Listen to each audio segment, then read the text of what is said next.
নমস্কাৰ আপোনালোক সকলোকে পুনৰবাৰ স্বাগতম নসমাই মছজিদ বন্ধুসকল লগতে চাওক আজি 9টা গুৰুত্বপূৰ্ণ খবৰ। প্ৰথমটো খবৰ 2024 লোকসভা নিৰ্বাচনৰ পূৰ্বে শক্তি বৃদ্ধি হল কংগ্ৰেছৰ। সহ লোকক লগত লৈ বিজেপি এৰি কংগ্ৰেছত যোগদান প্ৰাক্তন বিধায়কৰ। লগতে প্ৰাক্তন মন্ত্ৰীও যোগদান কৰিলে কংগ্ৰেছত। নিৰ্বাচনৰ পূৰ্বে শক্তি বৃদ্ধি হল কংগ্ৰেছৰ। সহ লোকক লগত লৈ এবাৰ প্ৰাক্তন মন্ত্ৰী আৰু বিধায়কে যোগদান কৰিলে কংগ্ৰেছত। ৰাজীৱ ভৱনত কংগ্ৰেছৰ বৃহৎ যোগদান কাৰ্যসূচী। প্ৰাক্তন মন্ত্ৰী গোপীনাথ দাস আৰু প্ৰাক্তন বিধায়ক আমিনুল হক লস্কৰৰ কংগ্ৰেছত যোগদান। বিজেপি এৰি কংগ্ৰেছত যোগদান আমিনুল হক লস্কৰৰ। লগতে AIUDFৰ জ্যেষ্ঠ নেতা ৰাজীৱ আহমেদৰ যোগদান কংগ্ৰেছত।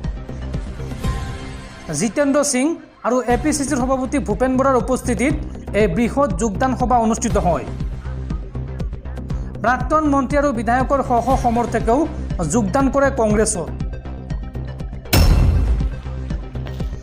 পৰৱৰ্তী খবৰ 25 মাৰ্চ আৰু 8 এপ্ৰিলত দুটাকৈ বিৰল মহাজাগতিক পৰিঘটনাৰ সাক্ষী হ'ব বিশ্ববাসী। মাত্ৰ 14 দিনৰ ভিতৰতে দুটাকৈ বিৰল মহাজাগতিক পৰিঘটনাৰ সাক্ষী হ'ব সমগ্ৰ বিশ্ববাসী। এই সন্দৰ্ভত চাৱাহক সবিশেষ। হোলীৰ দিনাই বছৰৰ প্ৰথমটো চন্দ্ৰগ্ৰহণ। সোমবাৰে প্ৰভাৱ পৰিব এই চন্দ্ৰগ্ৰহণৰ। 25 মাৰ্চৰ এই চন্দ্ৰগ্ৰহণক লৈ দেশজুৰি চৰ্চা।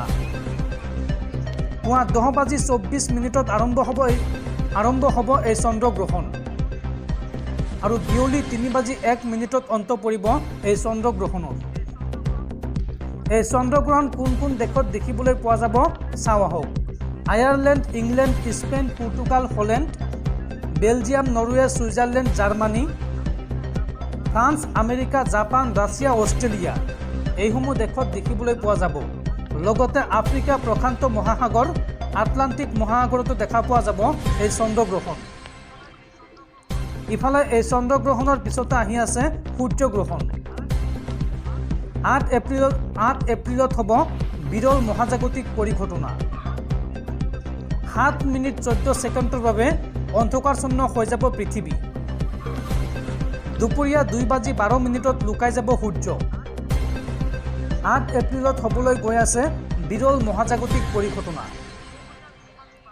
দুপৰীয়া 2:12 সূৰ্য গ্ৰাস কৰিব এই গ্ৰহণে আৰু 7 মিনিট 14 ছেকেণ্ড হ'ব পূৰ্ণগ্ৰাস সূৰ্যগ্ৰহণ। 2:13 পৰা আংশিক পোহৰ পৰিব পৃথিৱীত আৰু তেতিয়া তৰাতকৈ অকণমানহে ডাঙৰ দেখা যাব এই সূৰ্যটো। এই তথ্য জনাইছে বৈজ্ঞানিকসকলে। পৰৱৰ্তী খবৰ কেন্দ্ৰীয় চৰকাৰৰ বৃহৎ ঘোষণা। বন্ধ কৰা হ'ব দেশৰ 21 লাখ চিম কাৰ্ড। বৰ্তমান ব্যৱহাৰ হৈ থকা 21 লাখ চিম কাৰ্ডৰ নথিপত্ৰ ভুৱা বুলি প্ৰমাণিত হৈছে আৰু এনে চিম কাৰ্ড নিষ্ক্ৰিয় কৰিবলৈ টেলিকম কোম্পানীসমূহক নিৰ্দেশ দিছে দেশৰ দূৰসংযোগ বিভাগে। বন্ধুসকল, তাৰপিছত 4 নম্বৰ খবৰটো জনোৱাৰ আগতে আপোনালৈ এটা সৰু ৰিকুৱেষ্ট, যদি তেওঁলোকে এইটো ভিডিঅ'ত লাইক কৰা নাই তেন্তে প্লিজ এটা লাইক কৰি দিয়ক আৰু এনেকুৱা ধৰণৰ নতুন নতুন ভিডিঅ' পাবলৈ চেনেলটো ছাবস্ক্ৰাইব কৰি কাষত থকা বেল আইকনটো প্ৰেছ কৰি ৰাখক। পৰৱৰ্তী খবৰ ভাৰতীয় বতৰ বিজ্ঞান কেন্দ্ৰৰ আগজাননী। আগন্তুক 3 দিনলৈ ৰাজ্যত হ'ব প্ৰচণ্ড ধুমুহা, বৰষুণ আৰু শিলাবৃষ্টি আৰু এই সন্দৰ্ভত ৰাজ্যৰ 32খন জিলাত জাৰি কৰা হৈছে য়েল্লো এলাৰ্ট। ৰাজ্যৰ কোন কোন জিলাত এলাৰ্ট জাৰি কৰা হৈছে চাওঁ আহক। আগন্তুক 3 দিনলৈ ৰাজ্যত হ'ব প্ৰচণ্ড ধুমুহা, বৰষুণ আৰু শিলাবৃষ্টি। এই সন্দৰ্ভত বতৰ বিজ্ঞান কেন্দ্ৰই জাৰি কৰিছে য়েল্লো এলাৰ্ট। অহা 23 মাৰ্চ পৰ্যন্ত ৰাজ্যত হ'ব প্ৰচণ্ড ধুমুহা, বৰষুণ আৰু শিলাবৃষ্টি। ৰাজ্যৰ 32খনকৈ জিলাত এই সন্দৰ্ভত জাৰি কৰা হৈছে য়েল্লো এলাৰ্ট। অসমৰ কোন কোন জিলাত এলাৰ্ট জাৰি কৰা হৈছে চাওঁ আহক।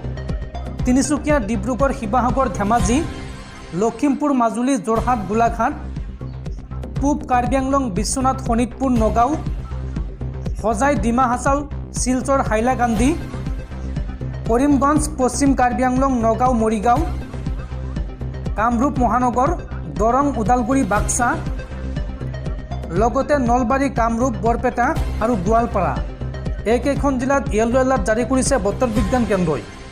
অহা 23 মাৰ্চলৈকে এই ৰাজ্যৰ এইকেইখন জিলাত প্ৰচণ্ড ধুমুহা বৰষুণৰ লগতে শিলাবৃষ্টিৰ সম্ভাৱনা আছে।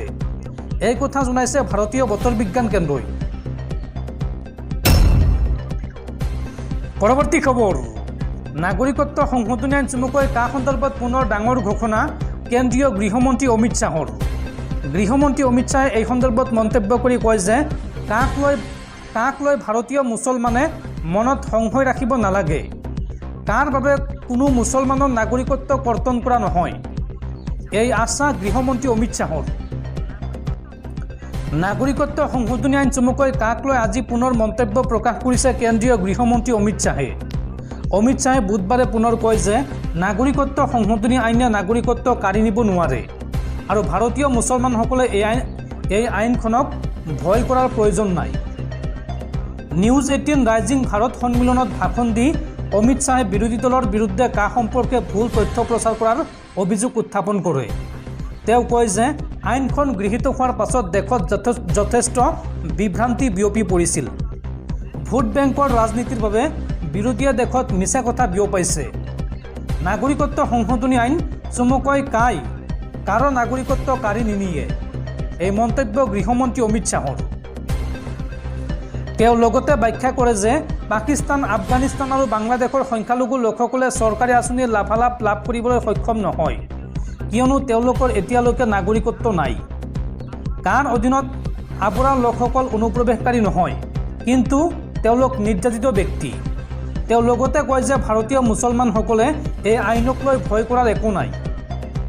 অমিত শ্বাহে লগতে স্পষ্ট কৰি দিছিল যে তাত ৰাষ্ট্ৰীয় নাগৰিকপঞ্জী সম্পৰ্কীয় একো নাই। তেওঁ কয় যে সকলোৱে এই নাগৰিক আইনৰ অধীনত জীয়াই থাকিব লাগে, যাৰ ধৰ্মীয় স্বাধীনতাৰ ওপৰত কোনো প্ৰভাৱ নপৰে। এই মন্তব্য গৃহমন্ত্ৰী অমিত শ্বাহৰ।